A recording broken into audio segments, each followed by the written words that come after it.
Olá, muito bom dia. Aqui é o pastor Israel. Hoje é domingo, estamos iniciando uma nova semana e estamos meditando no livro de Atos. Hoje nós vamos estar falando no capítulo 25 desse livro. Eu quero ler o verso 24 para a nossa reflexão e meditação. Diz assim o texto: Então disse Festo, rei Agripa, e todos vós que estáis presentes conosco, vedes este homem, por causa de quem toda a multidão dos judeus recorreu a mim, tanto em Jerusalém como aqui, clamando que não convinha que ele vivesse mais. Como vocês têm acompanhado comigo aqui nessas leituras, Paulo ele se encontra preso por conta das lideranças judaicas, né? Tanto os sacerdotes como os políticos de Judá. Eles estavam furiosos com Paulo, porque Paulo pregava o evangelho, dizendo que Jesus Cristo é o Messias, né, que os judeus ainda até hoje não acreditam, mas Paulo ali pregava com grande ênfase sobre Jesus Cristo, dizendo que o Jesus Cristo veio salvar todos os homens e não somente os judeus.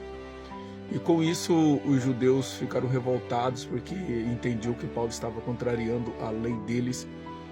E o desejo deles, então, era matar Paulo, né? Ou seja, a intolerância religiosa, ela não é de hoje. A intolerância entre pessoas que não pensam igual não é de hoje, é de sempre. O cristianismo foi uma das primeiras instituições a sofrerem com as consequências da intolerância religiosa por parte das pessoas. Pensar diferente é complicado para muita gente, porque elas não aceitam que você pense diferente delas, porque elas se sentem ameaçadas.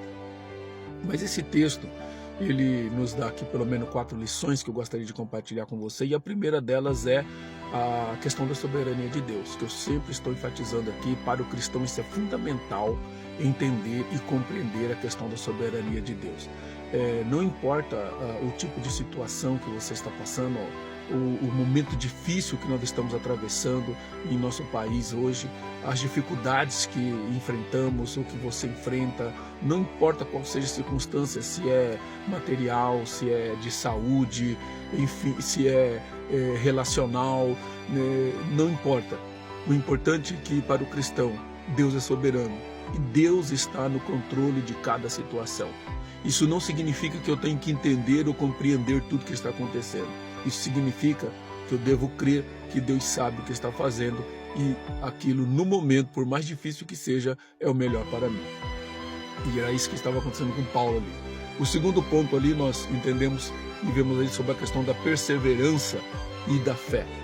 Paulo, ele, uma vez que ele creu em Jesus Cristo, ele não voltou atrás. Ele perseverou, ele manteve a sua fé em Cristo, independentemente das perseguições, independentemente das oposições. Isso é claro porque uma vez que você encontra a verdade, uma vez que você foi iluminado com a verdade, não tem como você voltar à mentira.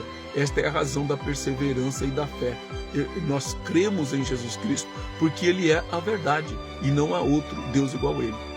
Terceiro ponto, nós vemos aqui a questão de justiça e injustiça. Paulo, ele estava nitidamente sofrendo uma injustiça. Por quê? Porque ele estava pregando alguma coisa que pessoas não acreditavam, e porque essas pessoas se sentiam ameaçadas com a pregação de Paulo. Ou seja, elas queriam, não podendo calar Paulo, o desejo deles era matar a Paulo. Ou seja, aqui nós vemos a questão da injustiça humana acontecendo. E em toda história sempre haverá injustiça humana. Mas é fato que um dia Deus trará a justiça dele. Não importa se a pessoa já morreu, ela vai ressuscitar um dia para ser julgada e condenada pelos seus atos pecaminosos, por não ter aceitado Cristo como seu Salvador. E por último, nós temos aqui o testemunho cristão. Uma vez que nós decidimos ser testemunha, nós temos que ser corajosos e enfrentar todo tipo de oposição. O cristão jamais deve ceder, o cristão jamais deve retroceder. O cristão jamais deve aceitar qualquer outra forma de compromisso que não seja o compromisso com as Escrituras Sagradas, que não seja o compromisso com Jesus Cristo. O cristão não age politicamente correto, o cristão fala a verdade. E esse testemunho cristão tem que ser pregado, ainda que custe a vida, ainda que custe a liberdade, ainda que custe os nossos relacionamentos. O cristão precisa ser uma testemunha eficaz de Jesus Cristo. E não importa onde ele esteja, ele deve honrar Cristo. Eu desejo a você um início de semana maravilhoso. Cultue a Deus, adore a Deus e seja feliz com a sua família.